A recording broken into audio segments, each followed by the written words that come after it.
And I believe we can go straight to the press conference. Masters British Grand Prix. To Rubens Barrichello, third for Scuderia Ferrari Marlboro. To Kimi Räikkönen, second for West McLaren Mercedes. And to Michael Schumacher, winning his career 80th Grand Prix victory, his 10th win of the year for Scuderia Ferrari Marlboro. Michael, a big smile on your face. A great victory, two-stop strategy this time, to the three of most of your closest opposition.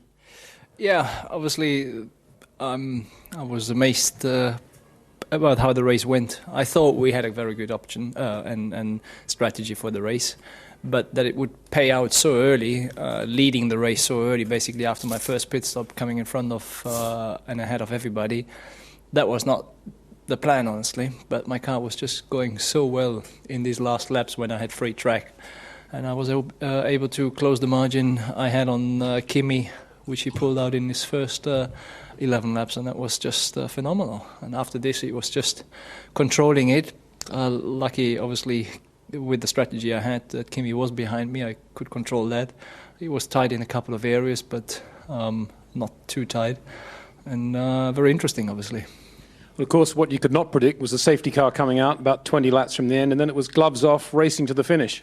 Yeah, obviously that sort of took away my comfortable lead I had built up by that stage, and I was probably lucky that I had two other drivers between me and Kimi, because the warm-up performance of Kimi's tyres and my tyres was noticeably different, and had he been directly behind me, thanks to the safety car, who was going very, very slow around, didn't look to put any effort in his drive, we had very cold tyres, and that didn't really help me for the first couple of laps. Then Kimi came close. We had a nice little fight for a couple of laps, and my tyres came back, and I was able to open again the lead.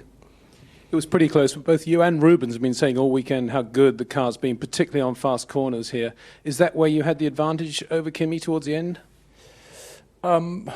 Looking at it, Kimi seemed to be very good in the infield, in the last sector in particular. But saying that, obviously we were on different strategies. He was a lot lighter while he was behind me. It's difficult for me to predict how really the situation was, but we had the best package, obviously, for the whole circuit. Indeed, congratulations. Kimi, what a start. Take us through that start and those early laps. It was good. The start was very good. I got enough heat on the tyres and got good start on the first place, and I just tried to went as quick as I could, and I think so after the first lap was quite a big gap already. I kept pushing all the time, but then I was a bit unlucky with the traffic. I stuck behind like 2 Minardis after the first pit stop, and it just cost me way too much time. Every time when I came out with the new tyres, I always stuck behind someone, but that's racing, and at least we got the second place in that. Indeed, your first podium since Suzuka last year. But from the safety car onwards, you were very close to Michael within a couple of laps of the car going in, and then Michael started to pull away again. Yeah, I think so. The last set of tyres, I had a little bit more difficulties with the rear end than any other set. So, like Michael said, I was hoping that I could get past the two lapped cars very quickly, because I knew with the new tyres I can really challenge him. But I got close to him, but not past him. So I think so in the end, for me and the team, for Mercedes, for everybody, it's good results, because after the really difficult start of the season, we finally got things going the right way and got back on the right track, and we got some results. And now it's only the second race for the car, so hopefully we can improve it. Indeed, congratulations. Rubens, maintaining your record, the only man to score points in every race so far this season. A lot of racing with Jenson Button there, got the better of him in the pit stops, and then nearly caught Kimi at the end. Yeah, but I had a quite a good race, but a tough one. I think, after the start, it was quite clearly that they had this warming up a bit better than us, and it was really difficult to follow Kimi for the first 3 laps. So therefore we lost a little bit of time, and it was difficult to catch him up. I was catching slightly, open up on Jason, but then when I came to the first pit stop, I went out a little bit heavy and in the middle of the traffic, and the car wasn't working very well. That's the part of the race that really cost me more points, really, and maybe the victory.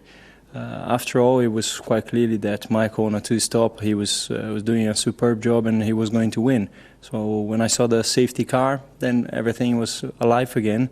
But unfortunately, again, I had too much problems on the first 2 laps warming up again, and then cost me again a bit of a time. Did you get close enough to Kimi right at the end to have a go at him? No, I think the pace was too high to try to have a go. I was thinking that the public was thinking that I could really do it because of last week, the final moment. But it's I had to be a little bit faster to try to do anything. I was faster than him on the sector 1 through Beckett's and everything, but he was faster to sector 3 in the infield, so it was difficult to make it. Michael, what a season this is turning out to be. I know there's a long way to go, but can we just reflect a little on your thoughts on this victory, how things are just going so well for you, how good the car is, and actually this is the first time you've ever won a race, a Formula 1 race, from 4th on the grid, for what that's worth. Yeah, it doesn't mean a lot in a way. We obviously sacrificed qualifying for the race strategy in a way. And it just paid out, and it's in a way it's unbelievable what happens to me this year, to the team. But I think it just pays back for all the hard work everybody has done in the factory. We never have let off in a way. We learned our lesson from last year when maybe we took it a little bit too easy at some stage, and we just at the right time came back. And because everybody felt the pain of this, nobody really wanted to be back in this pain, and everybody since then has kept pushing and has a high motivation. I see every time I go for test with the test team, those guys that just work flat out all the time, and you see how hungry they're still. Each one sort of pushes the other one, and it's just an ongoing thing. I'm just so proud and delighted to be in the team and be able to live in that phase of Ferrari.